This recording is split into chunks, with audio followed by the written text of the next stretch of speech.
মেয়েদের জন্য 10টি কাজ হারাম। 1 উঁচু করে চুল বাঁধা, 2 নকল চুল লাগানো, 3 চুলের আগা কাটা, 4 হারাম পারফিউম ব্যবহার করা, 5 টাইট ফিট জামা পরা, 6 হাতে নখ বড় রাখা, 7 বাজনাওয়ালা নুপুর পরা, 8 ভ্রু প্লাক করা, 9 বেপরদায় চলাফেরা করা, 10 হাতে পায়ে নেল পলিশ ও আলতা ব্যবহার করা। আল্লাহ সকল নারীকে বোঝে তৌফিক দান করুন। পুরুষকে যদি তার নিজের ঘরের মধ্যে 3 দিন আটকে রাখা হয়, দেখবেন কোন পুরুষ ছটফট করতে করতে পাগল হয়ে যাবে।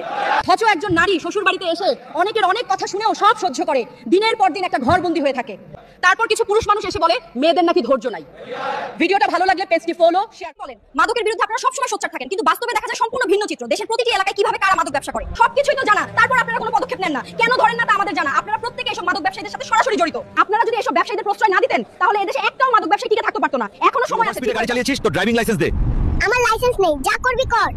ঠিক আছে, তোর 1 লক্ষ জরিমানা করলাম। হ্যালো, কুমির চুরির অপরাধে তোর নামে মামলা আছে। লাখ লাখ টাকা দিয়ে কিনছি আমি, আর আমারে চোর বানাই দিলি। এত কুমির কিনে তোর কাজ কি? মানুষের কুমির সাপ্লাই দি, ওগো নাকি খাল কাটলেও কুমির আহে না। তোর হেলমেট নেই, গাড়ির কাগজ দে। বুঝেছি, গাড়ির কাগজ নিয়ে কর দেওয়া হবে। দেব না কাগজ, যা করবি কর। ওকে তোর 50,000 জরিমানা করলাম। এ কি কইলা, কেউ মাইরালা? ওরা কেন? ভেড়া চুরির অপরাধে তোর নামে মামলা দিচ্ছি। কি এটা আমার ভেড়া? তোর ভেড়া, তার প্রমাণ কি? লং জার্নিতে যাইতাছি, ফ্রেশ ফ্রেশ দুধ খামু। দুধ কি তুমি দিবা? এই, তুই ট্রাকে ওভারলোড দিয়েছিস, গাড়ি সাইড কর। করব না, যা করবি কর। ঠিক আছে, তোর 5 লক্ষ জরিমানা করলাম। ইয়া, আমার দামই তো 5 লাখ না।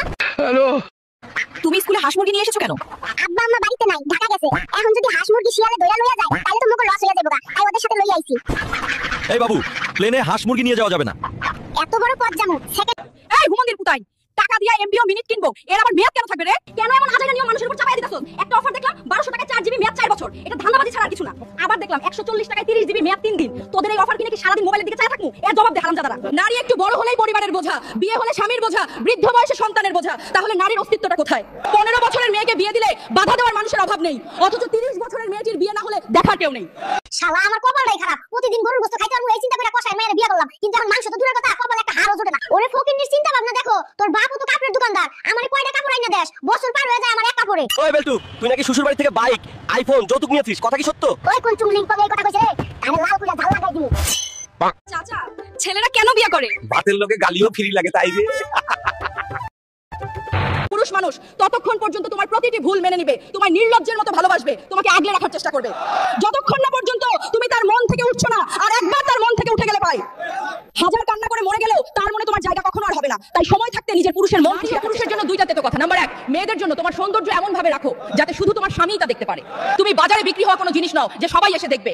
2, পুরুষের জন্য একজন পুরুষের উচিত তার স্ত্রীর সাথে ডেলিভারি রুমে যাওয়া, কারণ স্ত্রীর সেই যন্ত্রণার চিৎকার একবার শুনলে সে জীবনে আর কখনোই প্রশ্ন করবে না তুমি আমার জন্য কি করেছো। দাঁড়া কইতাছি, টাকা চুরির জন্য তোর